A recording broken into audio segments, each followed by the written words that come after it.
Olá, meu irmão. Olá, minha irmã. Já passamos o primeiro mês deste ano de 2022. Corre veloz o tempo. E para esse domingo, dia 30 de janeiro, temos a palavra de Deus e a partir dela a nossa leitura orante. É o texto do Evangelho de Lucas, capítulo 4, versículos 21 a 30. Vamos à leitura, primeiro, como sempre, a explicação para então sim orar.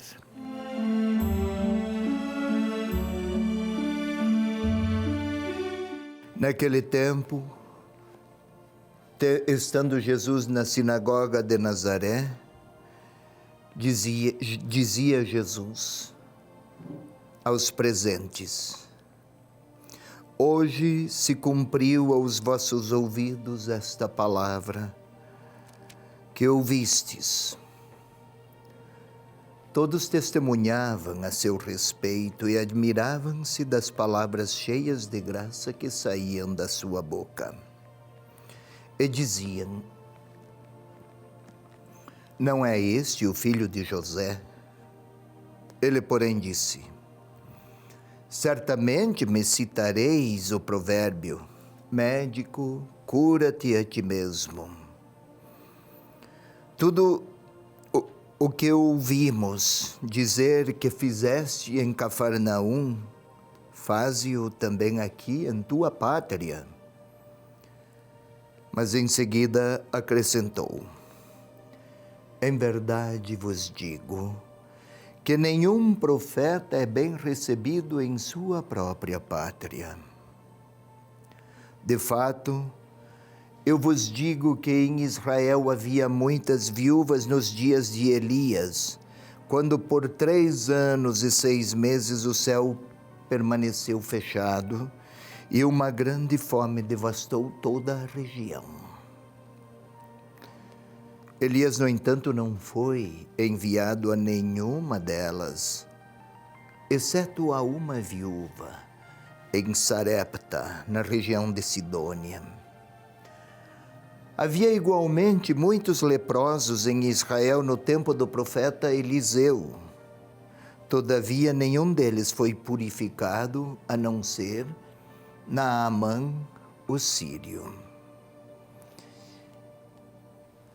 Diante destas palavras, todos os que estavam na sinagoga se enfureceram. E levantando-se, expulsaram-no para fora da cidade e o conduziram até o cimo de uma colina, sobre a qual a cidade estava construída, com a intenção de precipitá-lo de lá. Ele, porém, passando pelo meio deles, prosseguia o seu caminho. É esta, meu irmão, minha irmã, a palavra do Evangelho deste domingo, 30 de janeiro, é o 4º domingo do tempo comum.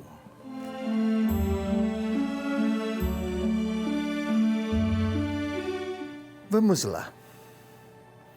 Estamos aqui numa perfeita continuidade com a palavra do Evangelho de domingo passado. Jesus anunciara que com sua chegada,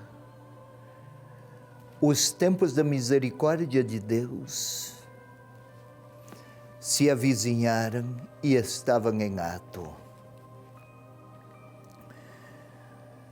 Esta misericórdia de Deus tinha um caráter de gratuidade.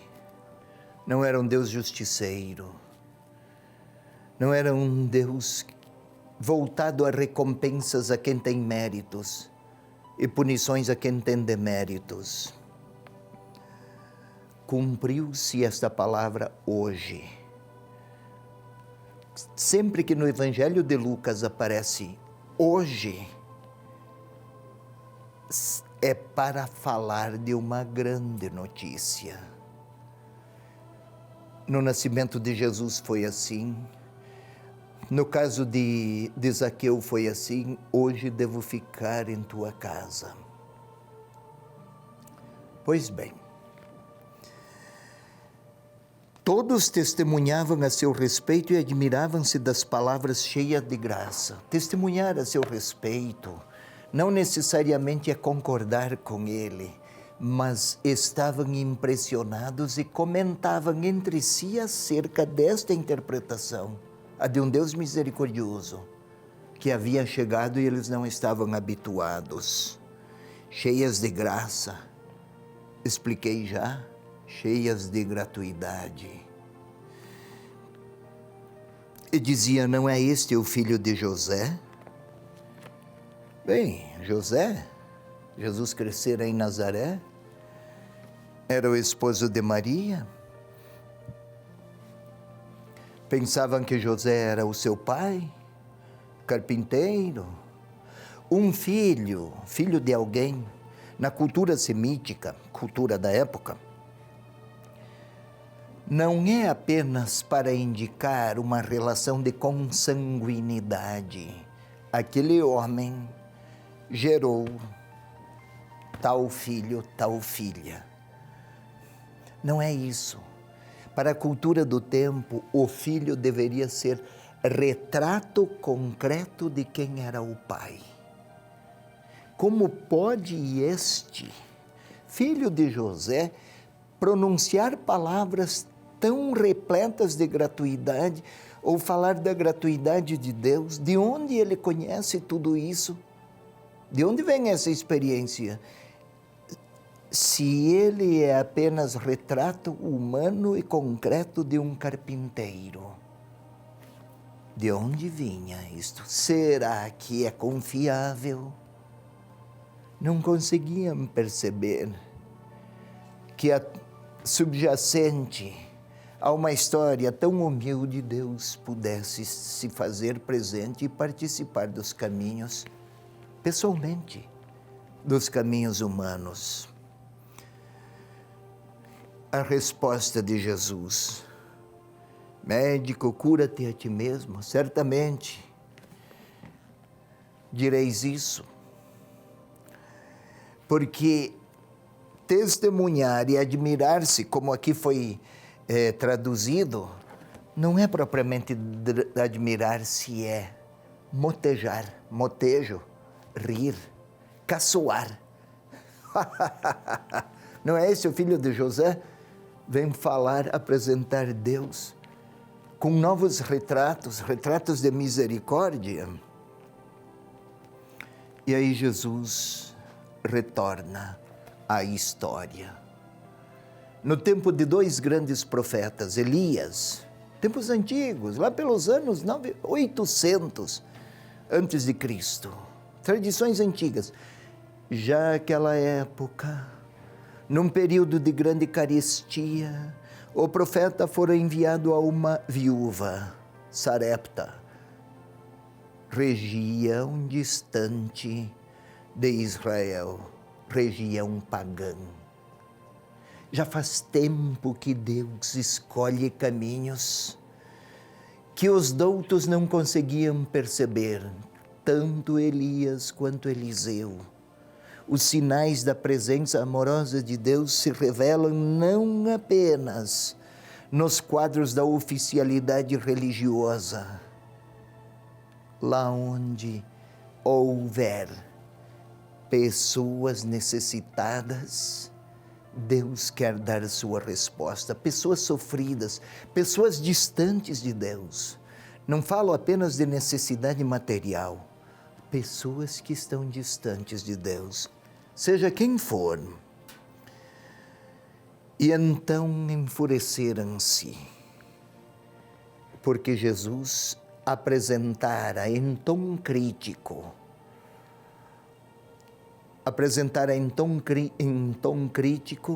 os quadros de uma religiosidade viciada. Parecia que os religiosos frequentadores da sinagoga tinham padronizado e querendo disciplinar o modo de Deus se apresentar. Levaram-no para fora da cidade e conduziram ao cimo de uma colina, sobre a qual estava edificada a cidade. A cidade de Nazaré não está no cimo de uma colina. O que pretende o evangelista? E continua, Jesus, passando no meio deles, prosseguia o seu caminho. Desde o início do ministério, Jesus encontrou resistências e reticências. É a primeira vez que Jesus fala publicamente sobre sua missão. Desde os primeiros passos de sua atuação messiânica, encontrou reveses. Surgiram adversidades.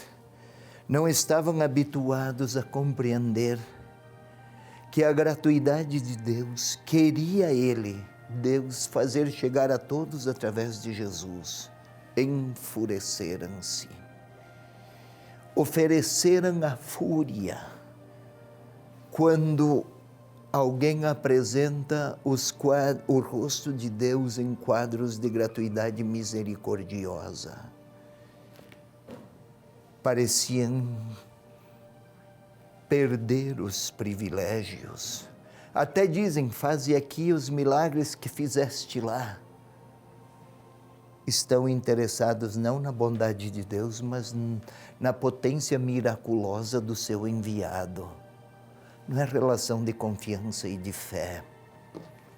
Pois bem, segui o seu caminho.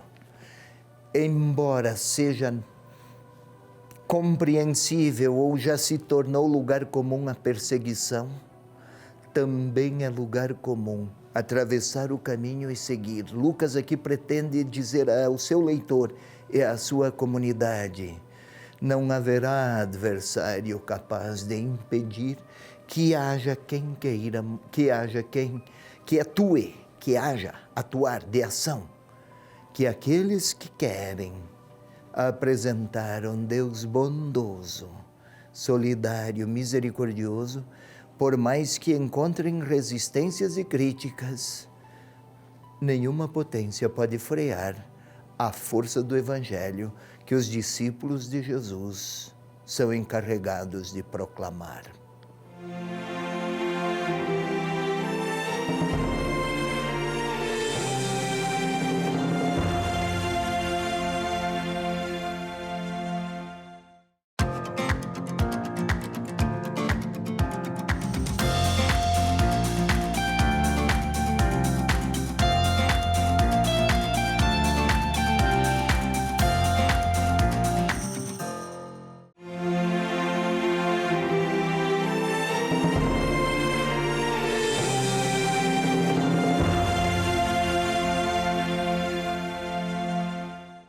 Querido irmão, querida irmã, estamos agora na segunda parte do nosso programa Leitura Orante da Palavra.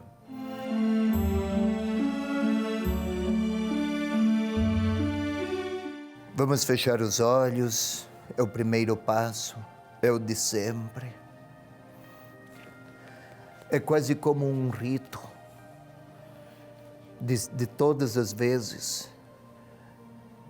Necessário, porém, vamos compor a nossa interioridade, compositiolote, assim chamam os especialistas em espiritualidade.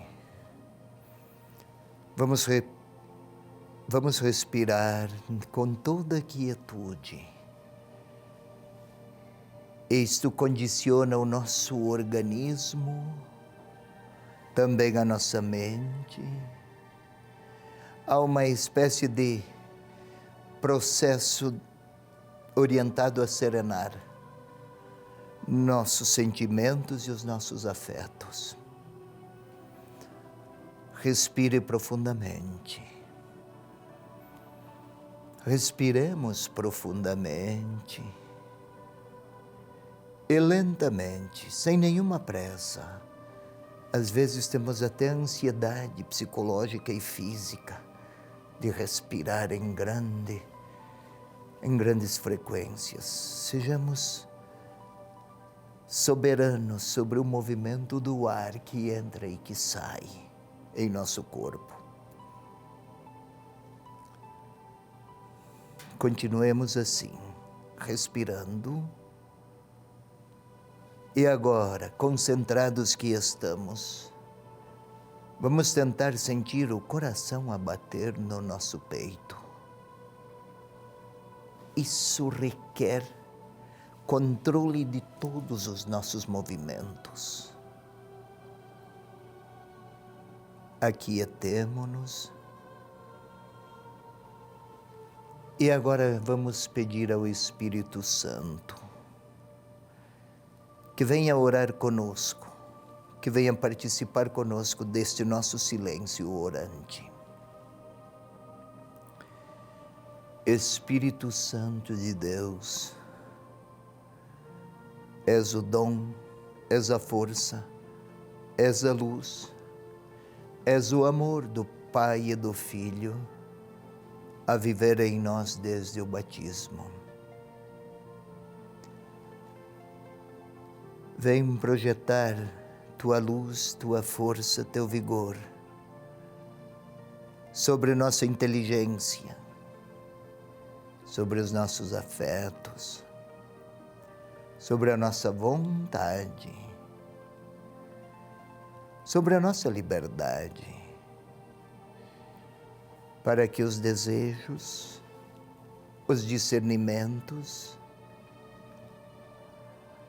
os pensamentos, tudo seja impregnado da tua presença. Glória ao Pai, ao Filho e ao Espírito Santo, como era no princípio, agora e sempre. Amém. Vamos agora imaginar Nazaré, pequena cidade sobre uma encosta. Não é grande, era um vilarejo no tempo de Jesus. No centro desta vila, com uma única rua, duas, pequena. Há uma casa um pouco maior, construída em pedras. Entram lá pessoas. É um dia de sábado. A parte interna daquela sinagoga é circular. Bancos de pedra. Um pequeno armário num determinado lugar, onde se guardavam os rolos de alguns escritos do Antigo Testamento. Podemos observar que Jesus lera. Qualquer um podia ler. Jesus se apresentara e lera e ia explicar. Era o hábito. E então Jesus começa a dizer que as palavras do profeta Isaías, as boas notícias e a grande promessa de Deus de libertar os seus nos tempos messiânicos, Jesus proclamara e lera, agora explica. Hoje aconteceu ou está a se cumprir esta passagem da Escritura. Cumpriu o que ouvistes. É verdade. Tempos novos, os esperados chegaram. Podemos até observar que eles se entreolham, homens e mulheres, homens especialmente, as mulheres ficavam separadas em lugar mais reservado, menos evidente. Na primeira fila estão aqueles, os homens. Até se entreolham. Não é filho de José? Um diria que é, que ficou louco. Outro diria, perguntaria, será que não bebeu? Um terceiro diria: como pode? O carpinteiro, filho dele. Palavras tão revolucionárias. Podemos até ver Jesus a observar os comentários e em certo momento reage. Certamente vão dizer: médico, cura-te a ti mesmo. Jesus lembra, recorda-lhes textos das tradições judaicas mais clássicas e mais autênticas. Elias, Eliseu. Não é de hoje que Deus faz escolhas humildes. Podemos até observá-los a dizer, reclamar inclusive. Agora, eles falam com Jesus: faze aqui os milagres que fizeste em Cafarnaum. Jesus, talvez, nós podemos até ouvi-lo: nenhum profeta é bem recebido em sua pátria. Ei-los cada vez mais indignados. Podemos até vê-los esbravejando, aqueles homens lá da sinagoga, arrastando-o, recriminando-o por apresentar-se qual blasfemo. Quem se pretendia, quem se tinha em conta mais elevada do que era objetivamente, era considerado prepotente.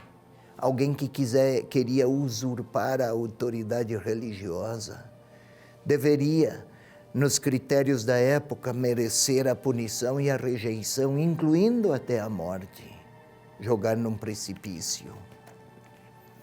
A imagem do precipício, mesmo que não houvesse algo assim em Nazaré, o evangelista pretende que o leitor perceba: o precipício é o lugar do caos. Lá no fundo é o abismo. O abismo é o lugar onde habitam as potências malignas, na mentalidade da época. Querem mandar para o abismo, para o caos, para o lugar no qual está absolutamente ausente a presença de Deus. Podemos observar, e agora vamos nós nos colocar lá. Lá na sinagoga, podemos ver Jesus a nos olhar, tomar o texto do profeta e dizer: o tempo da salvação chegou. Podemos observar Jesus a olhar para nós e fazer ressoar sua voz. Hoje, tudo o que Deus prometera pode se realizar em sua vida. O ungido de Deus, aquele separado para levar notícias boas, luz aos cegos. O cego era alguém que estava metido nas trevas, assim se pensava. E o Senhor olha para mim e diz: a luz chegou. A liberdade é possível.